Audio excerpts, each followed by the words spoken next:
¿Qué tal? ¿Cómo están? Bienvenidos a esta edición de Agenda Económica, 8:03. Estamos partiendo el último día de esta semana, el último día hábil, por supuesto. Gracias por acompañarnos en este día viernes 26. Comenzamos nuestra revisión de noticias, 30 minutos con lo más importante del día, partiendo por nuestros titulares, por supuesto. Vamos a comenzar contándoles sobre las declaraciones que dio ayer el ministro Mario Marcel en torno a la reforma de pensiones y otros temas. Estuvo aquí en Agenda Económica, edición PM, conversando sobre estos asuntos. Y en relación a la reforma de pensiones ya se proyecta el escenario de lo que vendrá en la discusión en el Senado. De hecho, el ministro se mostraba bastante confiado. Hay pistas, decía, de la discusión que dejó la Cámara de Diputados que luego permitirán retomar la conversación en el Senado. Y valoraba precisamente aquello el ministro de Hacienda. Les vamos a contar sobre lo que dijo en este y otros temas y también revisaremos cuál es la proyección del escenario político de discusión que viene en la Cámara Alta, donde queda radicado ahora el proyecto de pensiones.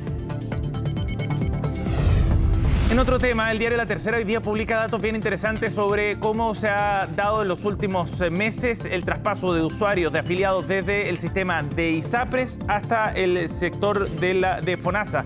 El Fondo de Salud Público ha recibido una cantidad importante de afiliados y la mayoría de ellos vienen precisamente desde el sistema de ISAPRES. De hecho, lo que revela este antecedente del diario La Tercera es que más de la mitad de los nuevos afiliados que recibió el Fondo Nacional de Salud vienen precisamente de aseguradoras privadas. Eso en un contexto de crisis, sabemos, del sector privado. Más de 600.000 nuevos afiliados recibió FONASA y más de la mitad de ellos venían precisamente desde ese sector. El asegurador público terminó el año pasado con un total de más de 16.200.000 afiliados. Y ese es un dato bien relevante en un proceso en que se está discutiendo el fortalecimiento del fondo público, entendiendo que va a cambiar la industria y que eventualmente podría haber algún tipo de fuga masiva de parte de las ISAPRES si es que suben los planes de salud. El fondo ya se prepara para ese escenario. Y en otro tema, vamos a contarles también sobre el proceso de discusión que está llevando adelante ENAMI respecto a su fundición Paipote, ubicada en la región de Atacama. Bueno, ayer tomó una decisión bien relevante el directorio del cierre temporal de esa fundición en un proceso de modernización que tiene que llevar adelante la empresa. Iván Mlinars, el vicepresidente ejecutivo de la compañía, justificaba precisamente la decisión adoptada de este cierre temporal para poder responder de mejor manera a la pequeña y mediana minería que depende precisamente de este tipo de instalaciones. Lo que se va a hacer es un cierre temporal para llevar adelante la inversión millonaria, además de $1.000 millones que se requiere para modernizar esta fundición. De todas maneras, las explicaciones no han sido suficientes para algunos de los trabajadores que han decidido paralizar funciones en Paipote. Les contamos más también en minutos.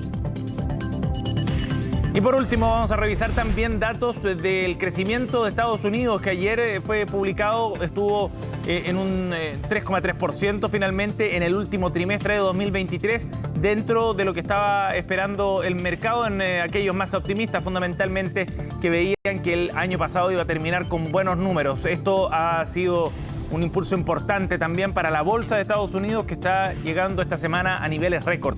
En la entrevista de hoy vamos a analizar el escenario también para la primera economía mundial. Y nos vamos a los números del día. Veamos qué es lo que está ocurriendo a esta hora de la mañana en las bolsas afuera. Por supuesto, no han comenzado las transacciones acá en Chile, pero les contamos sobre lo que está ocurriendo en la bolsa europea, donde hay viento favorable para las transacciones, 0,83% de subida del ponderado del Eurostoxx, mientras que en Londres hubo una subida de 1,10% en el inicio de las transacciones de la mañana. Por otra parte, en Asia los rendimientos fueron negativos. En Japón, de caída de 1,34%. Hablamos de una caída superior de 1,6% para la bolsa de Hong Kong. Acá en Chile, en tanto, revisamos los números del día. Una caída fuerte, la que tuvo ayer el IPSA. Volvió a perder los 6.000 puntos, cayó 1,16% y cerró en 5.987 al cierre de la sesión de este jueves. El dólar, por otra parte, llegó a 910 pesos con una variación mínima. Por otro lado, la UF hoy sigue a la baja, se cotiza en 36.762 pesos. Bien, partimos entonces revisando qué fue lo que nos contó el ministro Mario Marcel. Estuvo en entrevista ayer aquí en CNN Chile, en Agenda Económica PM, con Orlando Silva, y conversando de la actualidad. La proyección inmediata, por supuesto, más importante, tiene que ver con lo que viene en torno a la reforma previsional. El gobierno espera un escenario de conversación, de diálogo en el Senado, donde ha quedado ya radicada la reforma. Comienza su trámite en la Comisión de Trabajo. Y el ministro Marcel, respecto a este punto en particular, a pesar de que muchos de los aspectos importantes de la reforma se rechazaron en la Cámara de Diputados, dice que hay pistas importantes para ver por dónde se pueden buscar los puntos en común, el acuerdo, y sacar adelante la reforma en la Cámara Alta. Esto fue lo que dijo el ministro de Hacienda, Mario Marcel, al respecto. No es que, es cierto, en la siguiente etapa de la discusión el Senado pueda hacer borrón y cuenta nueva. Los temas que están aprobados por la Cámara de Diputados ya están sobre la mesa de lo que sea la versión final. En la votación de ayer uno encuentra ciertas pistas con las cuales puede seguir la discusión, en la medida que clarifique bien para qué se necesita el seguro social y cuáles son las dimensiones requeridas para eso, ¿cierto? Y cómo se puede aportar los recursos a las cuentas de capitalización. Bueno, el ministro también abordó otro tema. Esta semana presentaron desde el gobierno el proyecto de cumplimiento tributario que busca combatir la evasión y la elusión fundamentalmente, y ha recibido el proyecto algunas críticas de parte del sector empresarial fundamentalmente. Uno de los temas que abordó el ministro tiene que ver con la figura del denunciante anónimo. En ese sentido, el ministro Marcel pidió un cambio de tono en la discusión respecto a este tema para avanzar en el proyecto. No veo por qué un mecanismo que ha probado ser eficaz para detectar conductas que los propios empresarios, las propias organizaciones empresariales han condenado, ¿por qué no podrían ser aplicables en materia tributaria? ¿Y por qué sería en el caso tributario que se generaría un mercado de denuncias falsas? Yo invito a los dirigentes empresariales a que lean el documento. Yo creo que es bueno moderar el lenguaje. Creo que llevamos mucho tiempo de crispación en la política pública a través de un lenguaje muy incendiario para referirse a temas que son legítimos de política pública. Por último, respecto también a la discusión en materia tributaria, el ministro destacaba también la necesidad de dejar de lado ciertas diferencias en relación al informe de incumplimiento tributario sobre el cual se hizo un diagnóstico en esta materia. El ministro asegura que más allá de las diferencias que hay respecto a esta estimación, es necesario acelerar el tranco y avanzar en esta discusión. La brecha de cumplimiento tributario es algo que no se mide directamente, sino que se estima, y por lo tanto, si condicionamos en la discusión de un proyecto de cumplimiento tributario a que haya consenso respecto del cálculo de una brecha de cumplimiento, no vamos a tener nunca ese proyecto. Esta es la fuente de financiamiento que vamos a tener para el incremento de la pensión garantizada universal, para la reforma previsional y para inversión en seguridad ciudadana.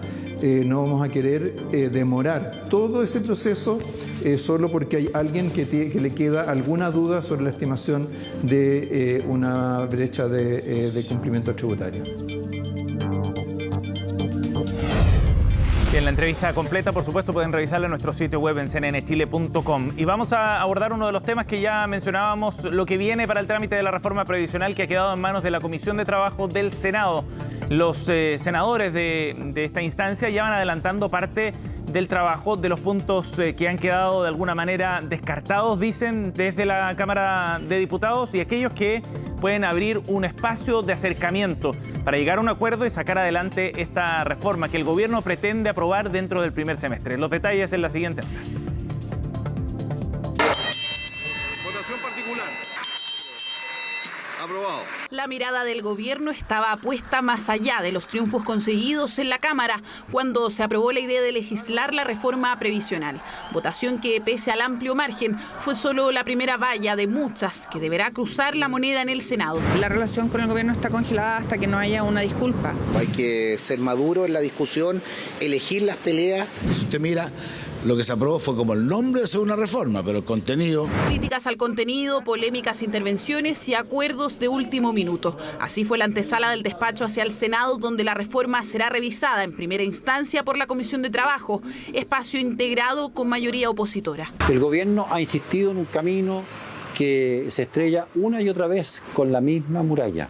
Hay que salir de esa caja de zapatos, hay que mirar con más amplitud los desafíos que tiene nuestro sistema previsional y llegar a algo verdaderamente sustentable y que esté razonablemente consensuado. El proyecto solo es un cascarón semivacío y sin contenido. Como oposición, nosotros vamos a defender lo actuado con conciencia y con valentía por nuestros diputados de oposición. El senador de la UDI asumirá la estratégica presidencia de la Comisión de Trabajo a partir de marzo, mes en el cual se retomará la discusión previsional y donde el parlamentario podrá fijar los ritmos del debate. Para avanzar, el Ejecutivo deberá convencer a la oposición. Vamos a seguir apoyando. Hemos recibido un cascarón de reforma desde la Cámara de Diputados, pero en el Senado vamos a poner pañito frío, vamos a estudiar bien las cosas y seguiremos apoyando esta reforma. Con paños fríos, la DC repetirá el respaldo que entregó en la Cámara junto al oficialismo, sectores que juntos no logran sumar la mayoría necesaria en el Senado. No solo deberán apelar a los independientes, sino que también a la derecha, que por sí sola podría bloquear la reforma del gobierno. Estamos disponibles para eso y vamos a hacer todos los esfuerzos para que, siendo una minoría, convencer a aquellos que son una mayoría hoy día para que tengamos un sistema de carácter mixto de pensiones. Las relaciones con el gobierno están absolutamente congeladas hasta que el presidente del partido del presidente de la República pida disculpas después de haber insultado a una gran mujer, a una gran servidora pública como la senadora Jimena Rincón. Son las esquirlas que dejó el diputado Diego Ibáñez por emplazar a la bancada demócrata. Los llamó a no temer a la senadora Jimena Rincón, presidenta de dicha colectividad, y votar a favor de la reforma. Esto sin saber que el partido ya había logrado acuerdo con La Moneda. Poner en riesgo un proyecto importante con una acusación de este calibre me parece de verdad absolutamente infundado, riesgoso. Un riesgo que corre el Ejecutivo cuando el proyecto pasó al Senado con artículos clave rechazados en la Cámara. Creo que tenemos esa oportunidad única y espero que desde el oficialismo van a seguir teniendo la flexibilidad que han demostrado y que la oposición entienda que es una posibilidad de llegar a un entendimiento. Que se mejore la PGU y para eso tiene recursos el Estado. Que los fondos provisionales del que los empleadores pongan a sus trabajadores sean para los trabajadores y no se repartan con un ente estatal que nadie confía. Si Chile Vamos se mantiene en esa postura, el gobierno deberá nuevamente salir a buscar otros votos en el centro del Congreso, que podría inclinar la balanza una vez que se retome el debate legislativo a la vuelta de vacaciones en marzo. Vamos a ir a otro tema, de un asunto que en el mercado inmobiliario ha sido un gran dolor de cabeza en el último tiempo. Hablamos del alza de los dividendos de los créditos hipotecarios, ya sea en casas, donde ha habido un alza superior al 60% acá en la región metropolitana, o de departamentos, donde en 5 años han subido más de un 30%. ¿Qué factores explican el mayor costo asociado a acceder a una propiedad? Es lo que vamos a revisar en la siguiente nota de Natalia Muñoz. Ahora propio no, un poco lejano, pero solo me queda la esperanza. Pese a los cambios que han habido en las tasas, igual siento que está la sensación de que es más caro. Uno de mis objetivos es comprar una casa, pero dentro del corto plazo yo creo que es casi imposible. Es que comprarse una vivienda para muchos hoy parece solo un sueño. En el caso de las casas, nosotros hemos visto un alza real promedio de los dividendos basado en la oferta de vivienda nueva del 64%. Y en el caso de los departamentos del 33%. Según un estudio de la consultora inmobiliaria TINSA, los montos de los dividendos experimentaron un aumento constante después del estallido social y la pandemia. La variación es notoria desde el 2018 hasta el 2023, sobre todo en las casas. En la región metropolitana han aumentado 68%, pero en regiones no es muy diferente, ya que la alza llega a 67%. En tanto, los departamentos aumentaron más en las regiones con 38%. Nosotros hemos visto que el precio de las viviendas ha subido en términos reales entre el año 2018 y el 2023. Un 37% las casas, un 11% los departamentos, siendo este el factor más relevante a la hora de definir o estimar los dividendos reales. Durante la pandemia, los créditos hipotecarios, o las tasas, mejor dicho, estuvieron muy bajas. Tuvimos tasas de 1,5 a 2,3, que son tasas que nunca habíamos visto dentro del mercado hipotecario.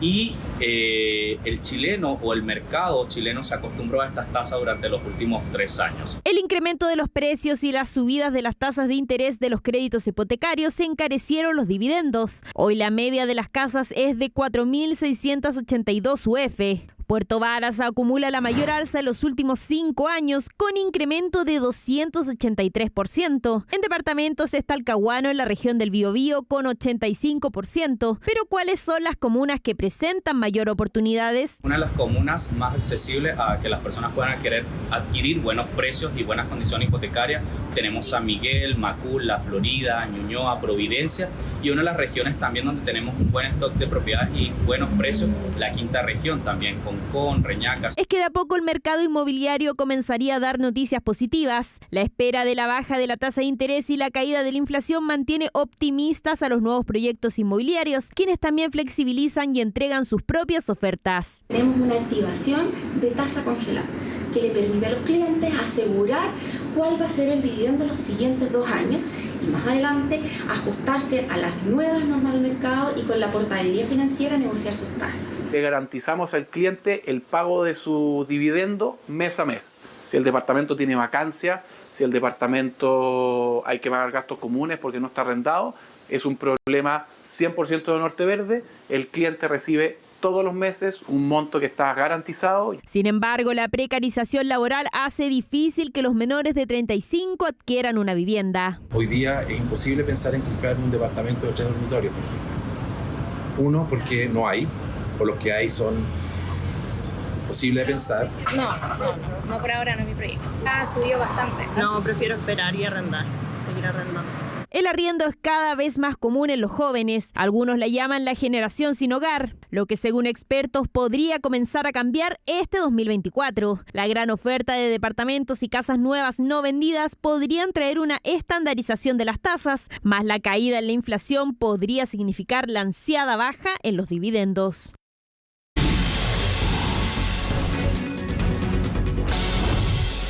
Bien, ya estamos de vuelta para hablar de lo que está ocurriendo con la economía de Estados Unidos. Ayer conocimos datos de crecimiento para el cierre de 2023. En el cuarto trimestre un crecimiento de 3,3%, superó las expectativas del mercado. ¿Qué es lo que está pasando con la primera economía mundial? Por eso nos interesa tanto profundizar en este tema. Estamos a esta hora junto al gerente general de Renta 4, Arturo Frey, para conversar de este asunto. Gracias por el contacto, Arturo. Gracias a ustedes por la invitación. Bienvenido. Sebastián. Arturo, bueno, Gracias. El dato de ayer, partamos por ahí, el dato económico de Estados Unidos fue mejor de lo que se estaba esperando en el mercado. ¿Cómo se recibe esta noticia? ¿Qué factores incidieron además en el buen cierre que tuvo la primera economía mundial? Bueno, como tú bien decías, el crecimiento de Estados Unidos sorprendió al mercado con este 3,3% interanual sobre el 2% esperado. Recordemos que estamos en un contexto difícil con las tasas de interés que han subido muy rápido estos últimos año y medio, con un 5,25% de las tasas de interés, lo que ya es difícil para la economía de sostener. Sin embargo, por el gasto de consumo personal, por los gastos de los gobiernos tanto estatales como locales y también la inversión privada han sido fundamentales en este buen dato de crecimiento económico. Se esperaba, no olvidemos, a principios del año 2023 una recesión, no solo lo esperaba el mercado, sino que también lo esperaba incluso la Reserva Federal, pero hemos visto cómo el consumo ha sido más resistente, que representa un 70% de la economía de Estados Unidos, y el mercado laboral también. Eso sin duda que lo celebra el presidente Biden en un año electoral. Entonces es un contexto que es favorable en este sentido porque el aterrizaje suave que se esperaba se ha estado dando, es decir, que ha sido una desinflación y sin aumentar el desempleo. ¿Y esto ha repercutido en más presiones de inflación? Porque ese es el otro riesgo, ¿no? Por un lado estaba la variable de crecimiento y por otra la de contener los precios, a lo que estuvo abocado la Reserva Federal. ¿Qué está pasando con ese ítem en particular? Sí, exactamente. Hay un trinomio que es el que está jugando en el fondo todos los policymakers, que es el crecimiento, la inflación y las tasas de interés. En el momento en que el crecimiento está mejor de lo esperado, inmediatamente aparecen las amenazas de si irá a volver la inflación. Y si si vuelve la inflación, como ya se ha visto en los últimos datos tanto en Estados Unidos como en Europa, que han sorprendido al alza. El último dato en particular, inmediatamente se piensa qué va a hacer la Reserva Federal. El próximo año se están esperando 3 recortes de tasa de interés, el primero que sea en mayo, y esto va a ser determinante porque, por ejemplo, todas las últimas subidas que se han visto en las bolsas estos últimos 3 meses en Estados Unidos han tenido directa relación con lo que ha dicho la Reserva Federal en su última reunión del 13 de diciembre, esperando a que por una baja en la inflación también van a bajar las tasas de interés, pero esto también se pone en duda y es por eso que ayer el dólar se fortaleció a nivel mundial. El dólar index, que mide el dólar respecto a las mayores 6 monedas del mundo, subió, y así como sube el dólar también caen los commodities porque se hacen más caros. Entonces, si bien se sale o está saliendo de algún problema que es el crecimiento, se enfrenta a otro que es la expectativa de mayor inflación y por ende de mayor dificultad de bajar las tasas de interés. Claro, y ese es el siguiente capítulo de esta historia, ¿no? ¿Qué va a hacer la Reserva Federal en base a estos antecedentes? Y es un tema bien relevante también el de la tasa de interés en Estados Unidos.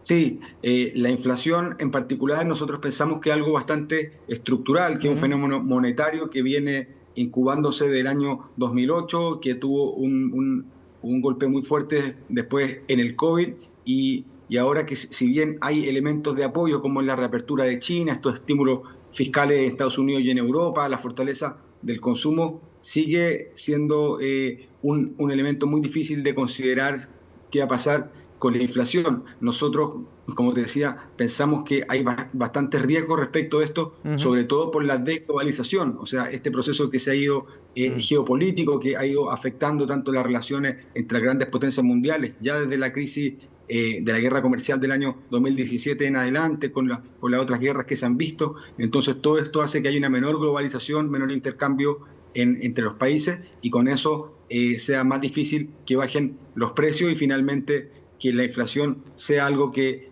bajó, pero principalmente por el petróleo. Pero si vemos la inflación subyacente, sigue todavía alta, cerca del 4% en varias economías del mundo, y eso sin duda que nos preocupa, porque cuando se descontrola la inflación y se descontrola el crecimiento, como lo vimos hace 2 años, finalmente la inflación es la que gana, y eso es un problema para toda la economía mundial. Arturo, eso te iba a preguntar, ¿cómo estas noticias y lo que hemos hablado respecto a Estados Unidos nos afecta acá en Chile, por ejemplo, ¿no? Porque determina la economía global también? ¿De qué forma estos vientos van a afectarnos en el crecimiento 2024, por ejemplo? Por un lado, es bueno que un socio comercial como Estados Unidos esté creciendo, pero por otro lado también tenemos que ser muy objetivos en el sentido que la inflación para una economía abierta como la chilena, sin duda que se afecta por estos casos. Hay una crisis inminente también en China, estábamos a la espera si van a haber estímulos económicos o no ahí también, que van a influir en los commodities, particularmente en el cobre para nosotros, pero en este momento lo que más está afectando a nuestro juicio sería el diferencial de tasa entre Estados Unidos y Chile. Porque si es que la inflación en Estados Unidos sube, como vimos en el último dato, y por ende la anticipación de tasas, de baja de tasas que ha influido tanto en los mercados, no se consolida, finalmente en Chile también van a haber menos posibilidades de bajar las tasas de interés, y las tasas de interés altas son un escollo bastante difícil de superar para las economías, sobre todo para las endeudadas o para la inversión. Entonces es muy importante que en Estados Unidos bajen las tasas para que en Chile también puedan bajar y de esa forma tampoco se escape el dólar. Exacto. Y a propósito de eso, con los datos que estamos viendo, con este contexto, ¿qué se puede esperar para el inicio de año del tipo de cambio acá en Chile? ¿Por sobre los 900 todavía?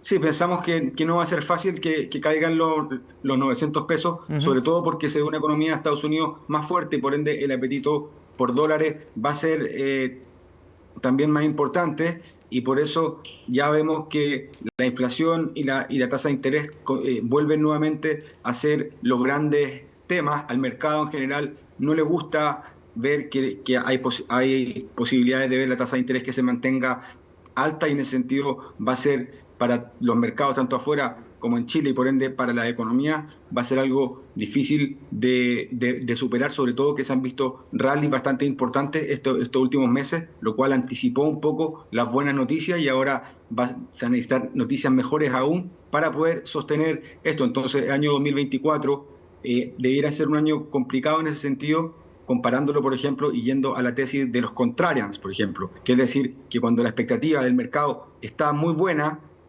pasa lo contrario. El año 2023, como decía en un principio, se esperaba una recesión y pasó todo lo contrario. Los mercados financieros también, y fue un gran año, sobre todo en Estados Unidos, y ahora el año 2024, que hay bastante más optimismo, no vaya a pasar lo mismo, y es decir, que sea totalmente lo contrario y que el mercado, en vez de subir y en particular el dólar, se fortalezca, y que sabemos que con un dólar alto es muy difícil en Chile, con la inflación y porque somos una economía muy importadora. Bien, Arturo, muchas gracias por conversar con nosotros esta mañana para dar contexto también a estos datos que llegan de Estados Unidos. Que tengas muy bien, buen día. Muchas gracias, Sebastián. Buen día también. 8:32, así cerramos esta edición de Agenda Económica. Gracias por acompañarnos. Pronto partimos Noticias Express.